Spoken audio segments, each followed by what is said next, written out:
Dhrol Jhalod ST બસમાં મુસાફર થેલો ભૂલ્યો, ઝાલોદ ડેપો ખાતેથી કંડક્ટરે સામાન પરત આપતા માનવતા ઝળકી। આ તારીખ 23/11/2025 રવિવારના રોજ સવારે 10 કલાકે રોકડ રકમ અને દસ્તાવેજો સહિતની બેગ સહી સલામત મળી આવતા મુસાફરે ડ્રાઈવર, કંડક્ટર અને એસટી વિભાગનો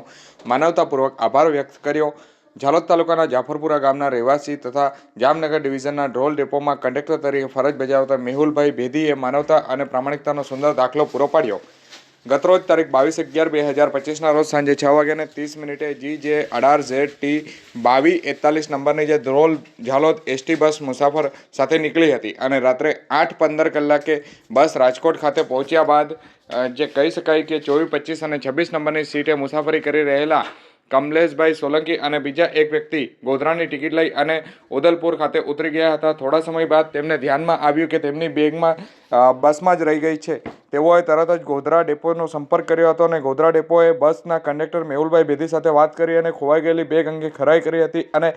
કંડક્ટરે બેગ સુરક્ષિત રાખી અને ઝાલોદ ડેપોના કંટ્રોલ રૂમ ખાતે આજે જમા કરાવી હતી અને ત્યારબાદ બેગના માલિકને ઝાલોદ ડેપો ખાતે બોલાવવામાં આવ્યો હતો અને બેગની અંદરનો સામાન ચકાસતા મુસાફરે પોતાની રોકડ રકમ, મહત્વના દસ્તાવેજો અને અન્ય સરસામાન સલામત મળી આવતા તેઓએ ખુશી વ્યક્ત કરી હતી। પોતાનો સામાન ખોવાઈ ગયેલો